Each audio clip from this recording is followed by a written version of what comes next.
నమస్తే, welcome to దూత media. ఆలయ విశిష్టత. సుమారు 600 సంవత్సరాల క్రితం కట్టిన ఈ క్షేత్రం 2 తెలుగు రాష్ట్రాల్లో ఉన్న ఒకే ఒక్క ఆలయంగా ప్రఖ్యాతి చెందింది. గాజులమ్మగాను పిలిచే ఈ దేవిని సంతాన ప్రదాయినిగాను కొలుస్తారు భక్తులు. అమ్మవారే కోరి మరీ ఆలయాన్ని కట్టించుకుందంటారు. రంగనాథ స్వామి ఆలయాలు వివిధ ప్రాంతాల్లో ఉన్నాయి, కానీ గోదాదేవి సమేతంగా ఉన్న ఆలయాలు చాలా అరుదు. అలాంటిది ఒకటి తెలంగాణ ఘట్కేసర్లోని ఏదిలాబాద్లో ఉన్న మన్నారు గోదాదేవి సహిత రంగనాథ స్వామి సన్నిధానం. ఈ ఆలయం గురించి నేటి ఆలయ విశిష్టతలో తెలుసుకుందాం.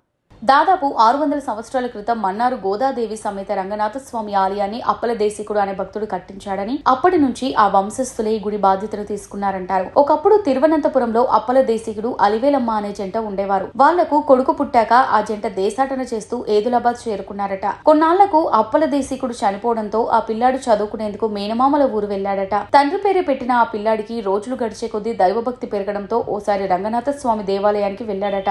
ఆ రాత్రి అతనికి ఆండాల్ అంటే గోదాదేవి కలలో కనిపించి తనని కూడా రాయపురం తీసుకుపోమని, అక్కడ గుడి కట్టించమని, గుడి ఏర్పాటుకు డబ్బులు అవి సమకూరుతాయని చెప్పిందట. నిద్ర లేచేసరికి అతని ఎదురుగా ఉయ్యాల్లో ఊగుతున్న అమ్మవారి విగ్రహం కనిపించిందట. కటిక పేదవాడైన అప్పల దేశికుడు అమ్మవారి విగ్రహాన్ని చేతుల్లోకి తీసుకుని ఆలయం కట్టించేందుకు అవసరమైన డబ్బు ఏర్పాటు గురించి ఆలోచిస్తున్న సమయంలో చుట్టుపక్కల ప్రాంతాలకు చెందిన జమీందారులు వచ్చి తమకు ముందు రోజు రాత్రి అమ్మవారు కలలో కనిపించి డబ్బు ఇవ్వమని ఆదేశించినట్టుగా చెప్పారట. అలా డబ్బు తీసుకున్న అప్పల దేశికుడు ఏదిలాబాద్ కు వచ్చి ఆలయాన్ని కట్టించి అమ్మవారి విగ్రహాన్ని ఇక్కడ ప్రతిష్ఠించాడట. అప్పటి నుంచి ఆ కుటుంబీకులే ఆలయ నిర్వహణ బాధ్యతలు చూస్తున్నారని, క్రమంగా ఇక్కడికి వచ్చే భక్తులు ఈ క్షేత్రాన్ని అభివృద్ధి చేశారంటారు. అమ్మవారిని గాజులమ్మగా పిలవడం వెనుక ఒక కథ ప్రాచుర్యంలో ఉంది. ఇక్కడ గుడి కట్టిన కొన్నాళ్లకు ఈ ఊరికి గాజులు అమ్మే వ్యక్తి వచ్చాడు. ఆ సమయంలో చిన్నపిల్ల వచ్చి గాజులు వేయించుకుని గుళ్ళో పూజారి దగ్గర డబ్బులు తీసుకోమని చెప్పి వెళ్లిపోయిందట. అతను పూజారి దగ్గరకు వెళ్తే తనకు ఆడపిల్లలు లేరని చెప్పడంతో అమ్మవారే గాజులు వేయించుకుందని అర్థం చేసుకుని వెళ్లిపోయాడట ఆ వర్తకుడు. అప్పటి నుంచి అమ్మవారిని గాజులమ్మగాను కొలుస్తూ ప్రతి ఏటా నాగుల పంచమి నాడు దేవికి మట్టి గాజుల్ని సమర్పించడాన్ని ఓ సంప్రదాయంగా పాటిస్తున్నారు భక్తులు.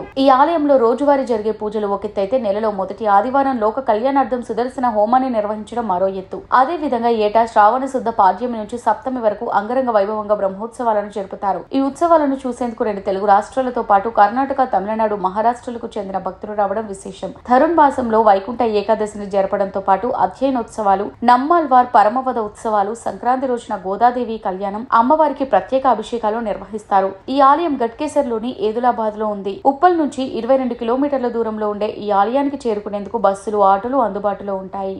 ఇది వాళ్ళ ఆలయ విశిష్టత. కీప్ వాచింగ్ దూత మీడియా.